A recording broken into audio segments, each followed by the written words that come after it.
The worst thing my wife ever said to me wasn't, "I don't love you anymore." It was much colder. She stood in front of our bedroom mirror, fixing her hair, applying perfume, and choosing a red dress she hadn't worn for me in years. Then she looked at me through the mirror and said, "Just accept it." I thought she was talking about dinner. I was wrong. "Accept what?" I asked. She turned around slowly. "That I'm meeting another man tonight." For a few seconds, I honestly couldn't breathe. I stared at her, waiting for the punchline. There wasn't one. She picked up her handbag and checked her phone. His name appeared on the screen. Ryan. I'd heard that name before. Too many times. Ryan from work. Ryan, who understood her. Ryan, who just happened to text her late at night. Ryan, who somehow knew things about my wife that I didn't. I swallowed hard. "Are you cheating on me?" She sighed as if I had asked the most inconvenient question in the world. "I'm not going to lie anymore." My heart dropped. "So you are." She looked directly into my eyes. "Yes." One word. That was all it took to destroy 6 years of marriage. I sat on the edge of the bed. "Why?" She shrugged. "Because I'm happier with him." I looked at the woman I had married. The woman I had built a home with. The woman I had stayed up with when she was sick.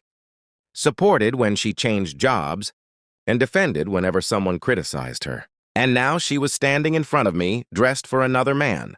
"Does he know you're married?" "Yes." "And he doesn't care?" She smiled bitterly. "Neither of us cares anymore." That sentence hurt more than the confession. I looked down at my hands. "Then why are you still wearing my ring?" She glanced at it. For the first time, her confidence disappeared. "I haven't figured that part out yet." I stood up. "Take it off." She stared at me. "What?" "If you're going to meet another man and tell your husband to accept it, at least have the courage to remove the ring." Her eyes filled with tears. But she didn't remove it. Instead, she whispered, "I'm sorry." I shook my head. "No, you're not." She grabbed her handbag. "I'll be back later." I stepped aside. "Go." She walked toward the door. Then she stopped. "You're making this harder than it needs to be." I laughed quietly. "You're sleeping with another man and I'm the one making things difficult?" She said nothing. Then she left. The door closed. And for the first time in 6 years, I was completely alone in my own house. But something inside me refused to accept what had happened. Not because I wanted her back. Because I knew there was more to the story. For weeks I had noticed strange things. She had started hiding her phone. She suddenly cared about her appearance. She stopped letting me touch her. She began coming home late. And every time I asked what was wrong, she told me I was imagining things. So that night I checked the one place I had never looked, our old family laptop. I opened her email. There were dozens of messages from Ryan, but one email stopped me cold. It was dated 3 weeks earlier. The subject line read, "After the divorce." I opened it. Ryan had written, "She'll leave him soon. Once the house is in her name, we'll finally be free."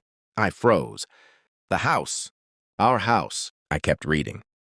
There were messages about money, plans, documents. And then I found something worse. Ryan wasn't asking my wife to leave me. He was waiting for her to get the house. My wife wasn't simply cheating. She was being used. But then I found one final message. It was from my wife. "I've convinced him to trust me. He won't suspect anything." I stared at the screen for a long time. The woman I loved had planned everything, and suddenly I understood why she had told me to just accept it. She thought I would be too broken to fight back.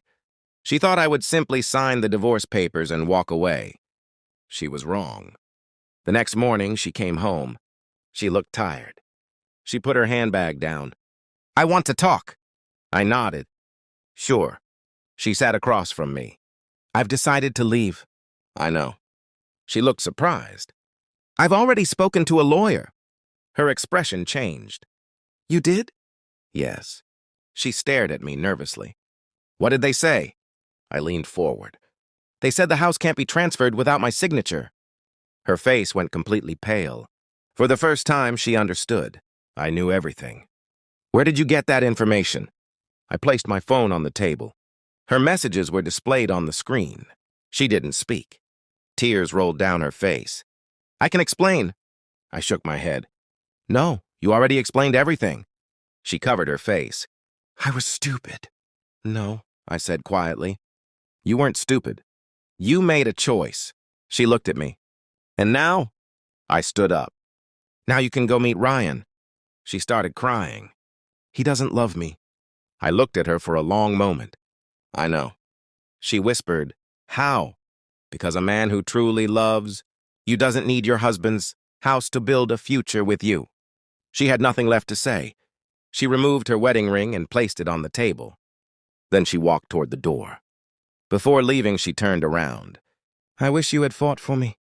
I looked at the ring. I did. She froze. For 6 years. Then I opened the door. And you were the one who stopped fighting for us. She walked away. I watched her disappear down the driveway. That was the last time I ever saw her as my wife. She had told me to just accept it. And I did. I accepted that she had chosen another man.